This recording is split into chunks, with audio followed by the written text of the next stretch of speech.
Hello, चलिए आज के वीडियो में डिस्कस करते हैं ये बेहतरीन सम। और यहाँ पे करना क्या है, हमें इस इक्वेशन को सॉल्व करना है। मतलब इस इक्वेशन को सॉल्व करके यहाँ पे जो वेरिएबल है, कौन सा वेरिएबल दिख रहा है, x, इसकी वैल्यू फाइंड करनी है। तो चलिए करते हैं इस सम को। सबसे पहले इस इक्वेशन को लिख लेते हैं। क्या दिया है, 9 raise to X plus 29 is equal to 12 into 3 raise to X plus 2। ये है इक्वेशन। अब जब आप ये इक्वेशन देख रहे हो, क्या क्वाड्रेटिक है? नहीं, बिकॉज यहाँ पे highest power degree of the equation 2 है ही नहीं। तो ओके, रादर आप देख रहे हो कि यहाँ पे वेरिएबल पावर के जगह पे है। तो आप बोलोगे इसे सॉल्व कैसे करना है। चलिए कुछ सोचते हैं, सिंप्लीफाई करते हैं। पहले जब आप वेरिएबल के टर्म्स देखोगे तो एक है 12 इंटू 3 रेस टू एक्स है, और एक है 9 रेस टू एक्स। ओके, तो देखते हैं इनमें कुछ हम सिंप्लीफाई कर सकते हैं क्या। अब 9 रेस टू एक्स है, इसे यहाँ पे 3 रेस टू एक्स है, ये 9 रेस टू एक्स को हम कुछ लिख सकते हैं। अब यहाँ पे आप बोल रहे हो 3 रेस टू एक्स है, 9 रेस टू एक्स मतलब इसे 9 को हम लिख सकते हैं 3 स्क्वायर, एटलीस्ट बेस 3 आ जाएगा। चलिए ऐसा लिख लेते हैं, दैट मीन्स हम 9 को लिखेंगे 3 square the whole raise to X. Very good, ये समझ आ गया। तो हमने इसे सिंप्लीफाई किया, तो बाकी जो बचा है वैसे लिखते हैं। Plus 29 is equal to 12 into 3 raise to X plus 2। तो आपने कहा यस, हमें बेस तो यहाँ पे 3 है और यहाँ पे भी 3 आ गया। ओके, यहाँ पे बेस 3 है, रेस टू एक्स है, 3 रेस टू एक्स है, 3 टू द पावर एक्स है। तो आप बोलोगे क्या हम यहाँ पे भी ला सकते हैं। देखिए इस एक्सप्रेशन को ध्यान से, वहां पे है 3 raise to 2 the whole raise to X. मतलब लॉ ऑफ इंडाइसिस में पता है a raise to m the whole raise to n होगा, तो हम क्या लिखते हैं a raise to m into n। That means वो दोनों जो एक्सपोनेंट्स है उसका प्रोडक्ट हो जाता है। तो यहां पे अगर हम वो करेंगे तो हमें क्या मिलेगा, हमें मिलेगा 3 raise to 2 into X, that means 3 raise to 2x मिलेगा। बट हम कह रहे हैं, हम ये सोच रहे हैं कि अगर यहाँ पे 3 रेस टू एक्स है, इसे भी 3 रेस टू एक्स से लिखे। अब मुझे बताइए, जब 3 रेस टू 2x है, तो अगर हमने 3 रेस टू एक्स लिखा तो यस, वो 2 जो है वो उसका पावर बन जाएगा, है ना। 3 raise to 2x, 2 into x है, तो वहां पे हम 3 रेस टू एक्स लिखेंगे और 2 इसका पावर बन जाएगा। मतलब अब इसी को हम लिख सकते हैं 3 रेस टू एक्स तो होल रेस टू 2। मीनिंग तो वही है, चेक कीजिए, ये है 2 इंटू एक्स 2x, ये भी वही है x into 2x। Very good, that means हमने एटलीस्ट कुछ तो किया है अटेम्प्ट, जहां से अब कुछ सिमिलैरिटी आ रहा है। तो चलिए आगे का पार्ट लिख लेते हैं। Plus 29 is equal to 12 into 3 raise to X plus 2। अब आप बोलोगे वाह कुछ तो आया, बिकॉज यहाँ पे भी 3 रेस टू एक्स है, ये भी 3 रेस। तो ये जो पार्ट था ये इंपॉर्टेंट था, मैंने कहा करके हमने इसे सिंप्लीफाई नहीं किया। समझ रहे हो ना क्यों, बिकॉज हम कुछ तो सिमिलैरिटी लाना चाहते हैं, कहीं से तो हम स्टार्ट करना चाहते हैं। तो 3 raise to X through 3 raise to X हम लेके आ गए। तो चलिए अभी एक बार 3 रेस टू एक्स आ गया। अब आप बोलोगे अब क्या करना है। अब यहाँ पे देखिए 3 raise to X the whole raise to 2 है, और यहाँ पे 3 रेस टू एक्स है। ओके, अब इसे और तो हम किसी तरीके से सिंप्लीफाई नहीं कर पा रहे ना, तो हम एक चीज कर सकते हैं। चलिए इस 3 रेस टू एक्स को एक वेरिएबल एज्यूम कर लेते हैं, राइट। सोचिए उससे क्या होगा। यहाँ पे 3 रेस टू एक्स को एक वेरिएबल, तो चलिए एक वेरिएबल ले लेते हैं। मैं लेता हूं let 3 raise to X equal to a, ये वेरिएबल ले लेते। तो जहां पे भी हमें 3 रेस टू एक्स दिख रहा है वहां पे हम a लिखेंगे। तो अब देखिए क्या होता है, हम इस इक्वेशन को कैसे लिखेंगे। 3 रेस टू एक्स के पे लिख रहे हैं a, उसका स्क्वायर है, मतलब क्या मिलेगा a square plus 29। Very good, left hand side पे आ गया, equal to right hand side पे देखिए वो क्या है 12 इंटू 3 रेस टू एक्स है। 3 रेस टू एक्स के पे हम लिख रहे हैं a, मतलब क्या होगा 12 into a, 12a plus 2। Beautiful. अब आप जब ये इक्वेशन को देख रहे हो, अब आप बोलोगे हाँ, अभी आप थोड़ा खुश हो, बिकॉज ये वैसे ही टर्म्स में आ गया है, वैसे ही फॉर्म में आ गया है जैसे आप क्वाड्रेटिक में देखते हो। ये क्वाड्रेटिक इक्वेशन है ना, बिकॉज देखिए यहाँ पे डिग्री जो है, highest power of the variable क्या है 2। मतलब आपने कहा यस ये इक्वेशन अब क्वाड्रेटिक है। तो इसे क्वाड्रेटिक के जनरल फॉर्म में जैसे हम लिखते हैं वैसे लिख लेते हैं। तो सभी टर्म्स को हम लेफ्ट हैंड साइड में लिखेंगे और राइट हैंड साइड में हम जीरो रखते हैं। तो क्या होगा, लेफ्ट हैंड साइड में ए स्क्वायर है लिख दिया है, फिर जो ए टर्म है वो लिखते हैं, मतलब +12 है वहां चला जाएगा, बन जाएगा -12a। Very good, super. अब क्या है, कॉन्स्टेंट्स, +29 +2 वहां जाएगा तो होगा -2, that is equal to 0। Super.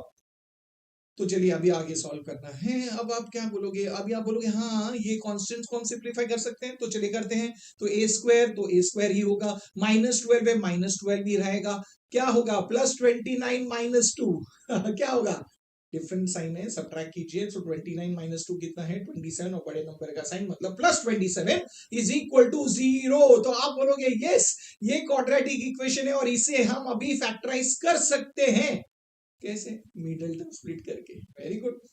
तो अगर मिडल टर्म स्प्लिटिंग करना है तो हमें पता है, हमने सीखा है ना बहुत इजीली कैसे करते हैं। तो पहले ए स्क्वायर, तो ए स्क्वायर ही होगा मिडल टर्म। ओके, माइनस है, माइनस रखिए, ब्रैकेट लिखिए, बिकॉज ये बहुत इजी मेथड है जो मैं डिस्कस कर रहा हूं, पहले भी किया हुआ है, पहले की वीडियोस में देखिए, आपको समझ में आएगा। अगर नहीं देखा है तो उस वीडियो का लिंक मैंने डिस्क्रिप्शन में दिया है, देख लियो। +27 इज इक्वल टू 0। हमेशा हम देखते हैं ये जो प्रोडक्ट होता है, जो यहाँ पे कांस्टेंट है, इसका यहाँ पे साइन क्या है हमें पता है वो पॉजिटिव है।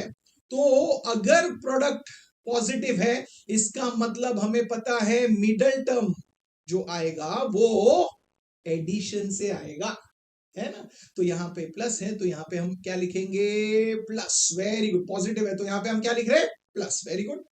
अब हमें पता है ना प्रोडक्ट कैसे करते हैं, कोएफिशिएंट ऑफ ए स्क्वायर क्या है, 1। सो 1 इंटू जो कांस्टेंट है मल्टीप्लाई कीजिए, 1 इंटू 27 क्या आएगा, 1 इंटू 27 है 27। तो अब इस 27 को हमें फैक्टराइज करना है।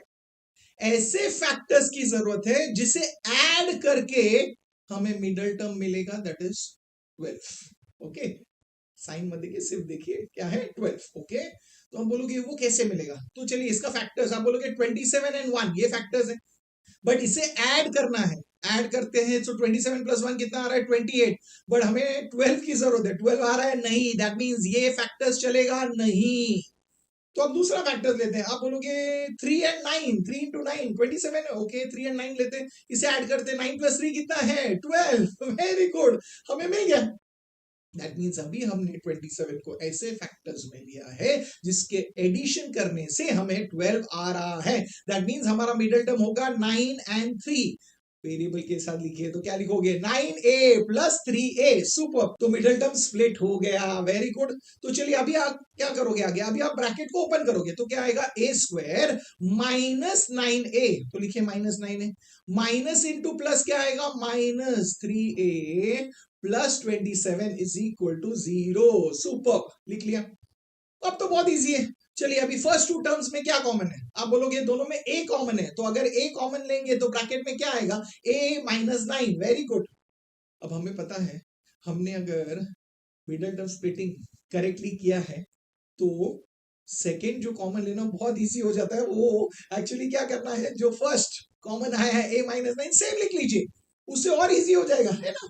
कैसे, a -9 है, अभी ये देखिए क्या है, -3a है, -3a, मैंने a लिखा है अंदर, तो यहाँ पे क्या है कॉमन क्या आएगा, -3। सो -3 इंटू a, -3a, चलिए ओपन करके देखिए बराबर आ रहा है, -3 इंटू -9 इज यस, राइट ना, that is +27। Superb, very good.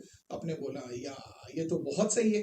तो चलिए अभी आप हमें क्या मिल रहा है, अब क्या कॉमन है, a-9 कॉमन है, तो a-9 कॉमन है तो हमें क्या मिलेगा, a-3 is equal to 0। Super, इसका मतलब है a-9 इज इक्वल टू 0 और हम लिखेंगे a-3 is equal to 0। Super, ये मिल गया।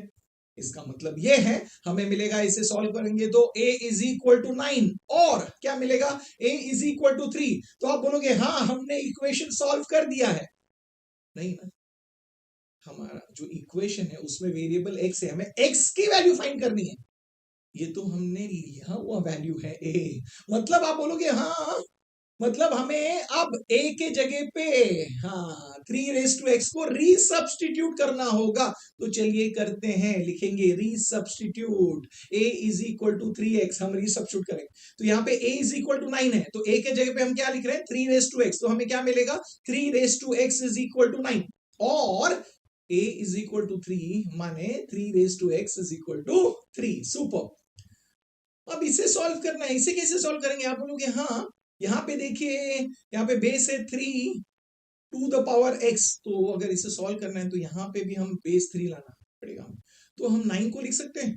आप बोलोगे हाँ 3 स्क्वायर, तो लिखेंगे 3 raised to x is equal to 3 raised to 2। Super. यहाँ पे same 3 raised to x is equal to 3 है, उसका पावर क्या है 1, दैट मींस आप लिखोगे 3 raised to 1। सुपर। अब देखिए दोनों साइड्स इक्वल है, बेस सेम है, इसका मतलब पावर्स भी सेम होगा। कंपैरिजन करके हमें समझेगा कि x की वैल्यू क्या होगी 2। वेरी गुड, तो लिखिए x इज इक्वल टू 2। और यहां से क्या समझेगा, फिर से देखिए बेस सेम है, सो पावर्स को हम इक्वेट करेंगे तो हमें क्या मिलेगा x is equal to 1। That means अभी हमने इस इक्वेशन को सॉल्व किया है, हमें इसका वेरिएबल जो है x, इसकी वैल्यू मिल गई है। दो वैल्यूज है ना, एक है 2 और एक है 1। दैट मीन्स हम बोल सकते हैं ये जो है इस इक्वेशन का रूट्स है, तो हम लिखेंगे 2 and 1 are the roots of the given equation. तो हमने इस इक्वेशन को सॉल्व कर दिया है। अब बताइए, इंटरेस्टिंग था ना, बहुत ही इंटरेस्टिंग था, बहुत ही सिंपल था, है बेहतरीन था। तो अभी आप समझ गए, आपको अच्छा लगा है, आप समझे हो, बहुत ही बढ़िया सम था। तो वीडियो को लाइक कीजिए, आपके जो फ्रेंड्स हैं उनके साथ शेयर कीजिए, बिकॉज ये बहुत ही ब्यूटीफुल सम है, तो उनको भी अच्छा लगे, उनको भी समझ में आएगा। और आपने चैनल को तो सब्सक्राइब किया ही होगा, अगर नहीं किया है तो जरूर कर लेना। और मैं मिलूंगा आपको नेक्स्ट वीडियो में और एक बेहतरीन सम के साथ। Till then keep learning, keep smiling and keep sharing.